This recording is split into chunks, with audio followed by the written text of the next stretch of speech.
First, we're making a quick stop at Cabana's for some beverages.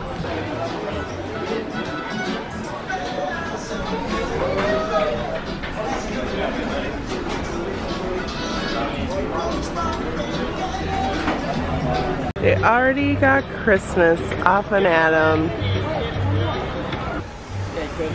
Donald's over here. Captain Jack is over here too.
Look at this water.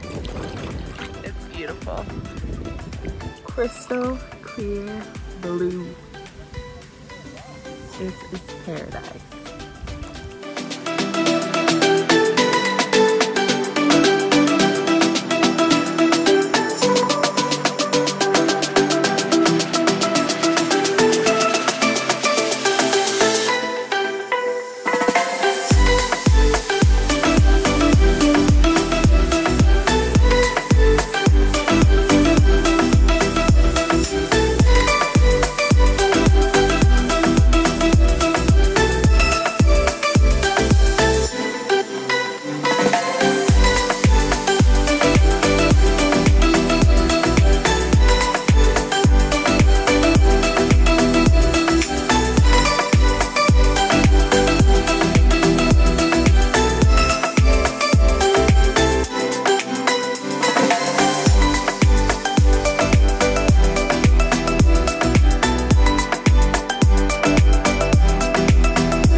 Alright, it's been a couple hours since I last videotaped.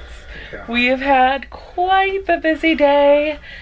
Castaway Cay was amazing. See, Phil's very tired. Castaway Cay was amazing and definitely the best stop we made on the trip. Wouldn't you agree? Yeah, Tortola and St. Thomas were trash compared to Castaway Cay. I would say if I had to rank them, I would say Tortola 1. Well, see, okay, here's the thing. We didn't go to the best beach in St. Thomas, so like, I'd say like Tortola bottom, close to fall of St. Thomas. Way better was Castaway Cay. But the best days were the at-sea days. I don't know, I loved Castaway. I liked sleeping in. So at Castaway we got float rentals, we had lunch.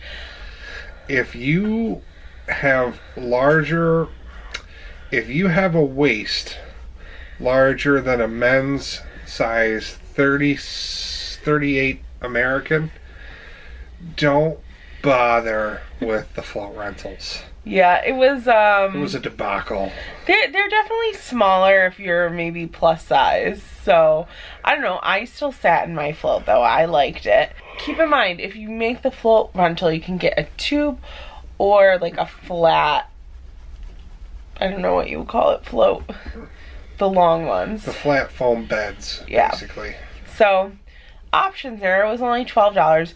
We did have a jet ski reservation, but they canceled that before the cruise even started. We're pretty sure due to the hurricane weather that came through. But they never bothered to offer an explanation. I think it was because when we went to Serenity Bay, the water was pretty low, but still very enjoyable. Crystal clear blue waters, amazing. So we also had food. I thought the lunch was pretty good. I had mahi, I had a burger, I had chicken. Chicken I didn't really have a lot of. The ribs, we're spoiled with good ribs at home, so. But everything else was really good. Fresh fruit, ice cream. It was a good lunch. Would you agree? Yeah, good lunch. For being like a hots and hams buffet, it was excellent. Yeah. And then we enjoyed the beach some more. We went to some of the shops, got a couple souvenir items. Overall, a great day at Castaway. Lots of little nooks and crannies too for photo ops. Yeah. It was a great place. And we spent the entire day at Serenity, which was very nice. We got a good chair area to sit at. Yeah. Pro tip, having great table mates makes the difference for the cruise.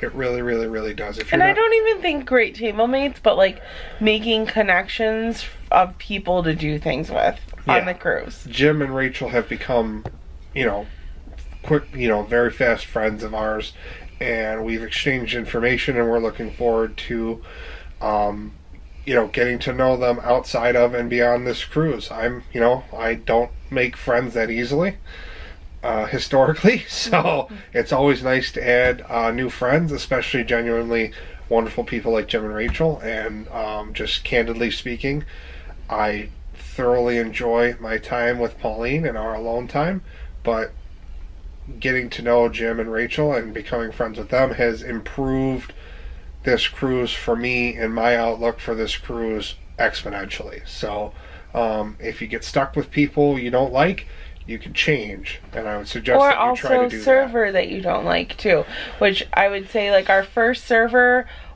they were fine.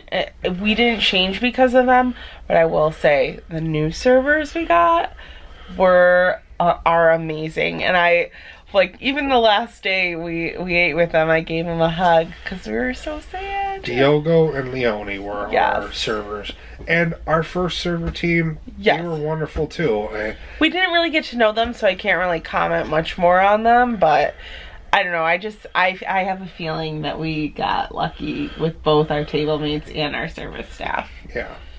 So I just wanted to go on that smile diatribe and offer some insight. Yeah, so as far as also in regard, we hung out with them at Castaway, and they did the 5K, so they put their stuff down at the halfway point at Serenity, so that's why we got really good seats, because Phil and I got to Serenity around like 11, and it was packed. Like, I felt like almost every chair was taken. There were no chairs taken. So Disney does not, and it might not be their fault. Again, this is our only time there, so this is my only impression of it ever.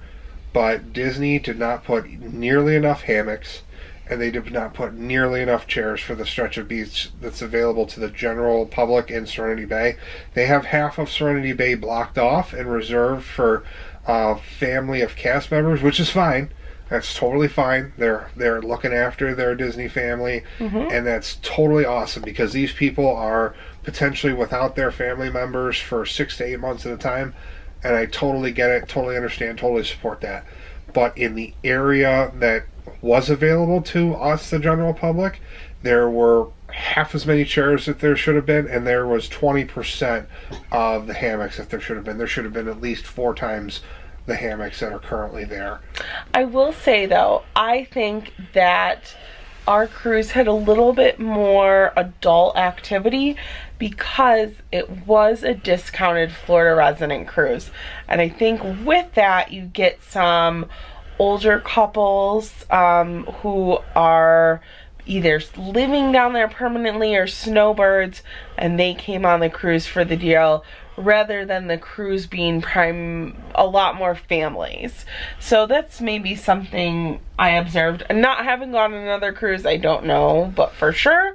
But I do know it was a discounted cruise for Florida residents. The point being, if you want a chair at Serenity Bay, yes, go early. Go early. Otherwise, you will not get one. So I think across the board, go early, because families will also pack up pretty well too.